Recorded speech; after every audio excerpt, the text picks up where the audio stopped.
Tuwila Maribuni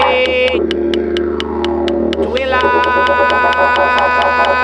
Wakinapati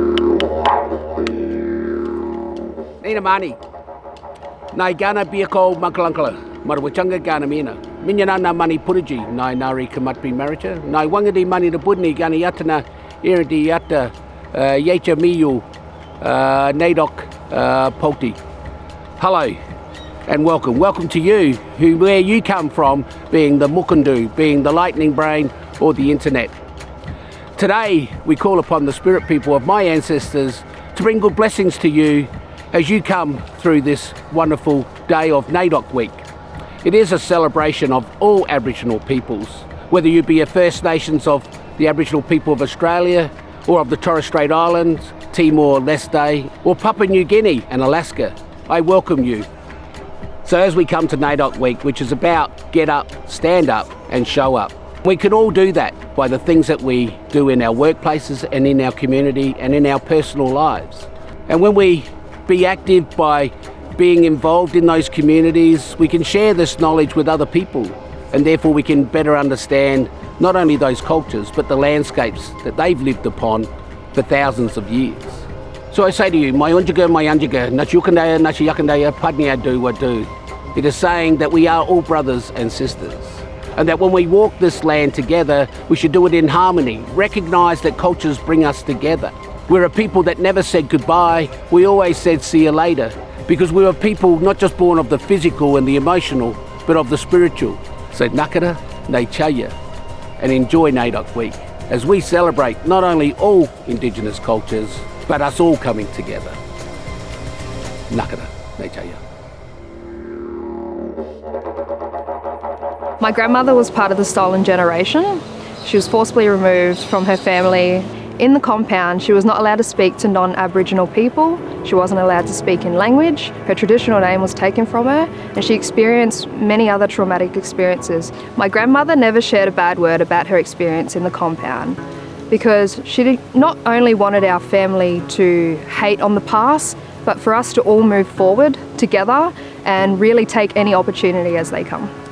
In 2020, I was awarded with the opportunity to move into the Social Performance and Community Coordinator role for the Northern Territory, and I am very honoured that Santos trusts in me to deliver that community piece for the Northern Territory. The Larrakia are the traditional owners of the Darwin region, and we consult with them through the Wickham Point Deed Reference Group and meet with them quarterly, so they're fully aware of what's happening on their land, and also look at every chance of integrating cultural initiatives such as a smoking ceremony at our 700th cargo celebration and rolling out Larrakia cultural awareness training to the whole workforce, including contractors, which is something we're very proud of. My time at Santos has been very positive. In particular, my time working as a field supervisor within the cultural heritage space has definitely opened up more opportunities for me to see country, to work with traditional owner groups and to achieve the right outcomes. In my recent times, the opportunities that have been provided to me at Santos, seeing the Cooper Basin, exploring Santos's original field, working with a very proud group of people that has a lot of knowledge and understanding about what we're finding in terms of cultural heritage, being a field supervisor and working with different groups as well up in eastern Queensland, the biodiversity offset project in Mount Tabor has been very important, and it's been something that I've really enjoyed along the way.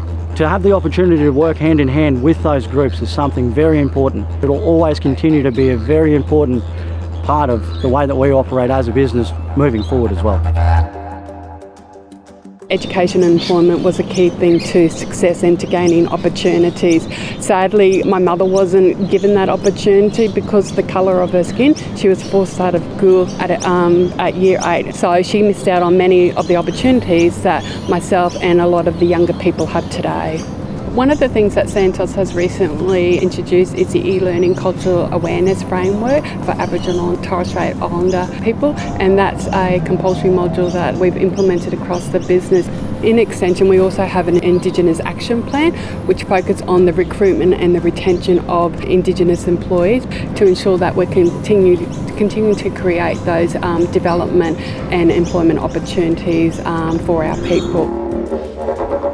I'm the Vice President for Production Operations, and I'm responsible for the operations and maintenance of all of our upstream assets across South Australia, Queensland, New South Wales, and those are some of the most remote and beautiful parts of Australia, and they're also some of the most ancient lands on the planet.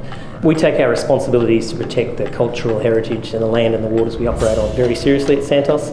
It's a core value of the company to build a better future. So the Operations Centre philosophy is really based on two principles: connection and place.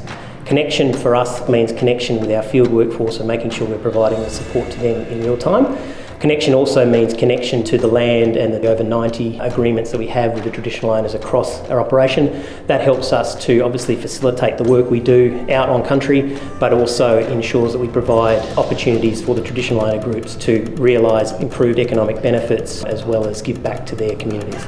The second core philosophy is about place, and the changes we've made to the Level 17 Operations Centre really try and anchor and embed the sense of place. So we've done that through engagement with the traditional owners across our operations all across Australia, and through engagement and collaboration we've commissioned some of the artwork that you can see behind me and have really tried to ensure that we honour and respect their long-held traditions to the land that we operate on. My carvings mean the world to me. It's a passion, it's a love, because I'm putting culture out there. The carvings I have up in Brisbane, there's quite a few of them. There's a shield like this, a bit smaller. You know, it's one of a kind. The coolamans that sit within the office, they have patterns, burnt into them. They represent water and sand. Have a fighting club or a hunting club. The boomerangs that sit there can be used for ceremony. So they're very important. And any one of those items can be taken off the shelf or wall or how they're displayed and used. When I was first approached by Santos about these carvings, I just said, this is awesome. It should happen a lot more. Those carvings will sit there for many years to come, and people will walk in and see those carvings and go, wow, that's how it should be. I've been painting for a lot of years, and it's a privilege for me to have it here at Santos and doing this even when people learn my culture. Because I've done this one I call Kalalanji, it's because family means a lot to the Walkamara people. So this is why I put this together, and I was so proud when they sort of said they were going to put it up on Santos House, and I thank Santos for giving me the chance. Very proud that Santos actually asked me to share my work here in the building. People see the faces here. It's also education as well for the people that work here. So Santos has really gone out of their way to look for different ways to display our culture and our people. To have you guys actually ask for photographs of people that are in a ceremonial way, yeah, it's unreal. We don't all paint the same. Different colours mean different ceremonies, and different markings, different designs may mean different things for different clans. So that was the biggest education that I wanted to get out there, and especially for our younger ones as well. We were losing culture every day. That was one thing that I wanted to keep alive, was the different paint styles and all the differences between the different clan groups. The relationship between Santos and Inman people, probably started about 20 years ago, and I deal with a lot with Santos now, more than ever. And the relationship's just grown and grown. Every year we're making new ground and we're doing new things, and a lot more ideas are coming through, and we're just making waves together. Slowly but surely, we are progressing really good. Our cultural heritage has been looked after, so that's number one to me, is our cultural heritage. And if we can trust somebody else to look after that when we walk away, and then go back and see that, hey, they're doing what they said they'd do. That's number one, So they are doing a great job, yeah. My goal is just to help in any way that I can to get our young Aboriginal people achieving, being strong, young leaders using their voice. I want them to achieve academically, but I also think focusing on their culture and their identity. So I'm really fortunate to work with the Power Community Limited team, working on programs such as the Santos Aboriginal Power Cup. We get to engage with over 500 students across the state and really help them achieve at school. We go out and we speak about culture. What does culture mean to them? How do they carry culture in school and outside of school? And and to get them start thinking about their future pathways, careers, and what they want to do after school. We do a bit of goal setting because we want them to have an ambition, an aim, but we want them to see that it is achievable and to put small steps in place to get there. What this theme means to me is to really recognise all of our people's leaders and our emerging leaders who keep fighting the battle for our people and for our rights. It reminds me of thinking back to our old people, our ancestors, the ones that in particular have gone through the hardships, that have paved the way for young people like myself to have the opportunities that I have today. We have a lot to fight for and a lot that we still need to challenge in our communities and improve. And we can't do that fight alone, that we need our allies to stand up with us.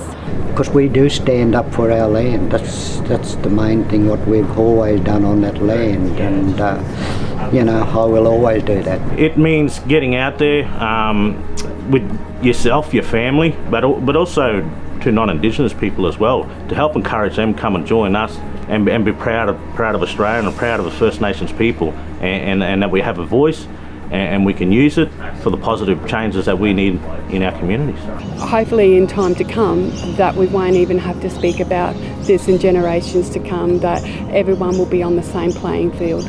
Getting up, standing up for who you are and what you believe in is very important. And the more people that do that, I think the more understanding this community will be.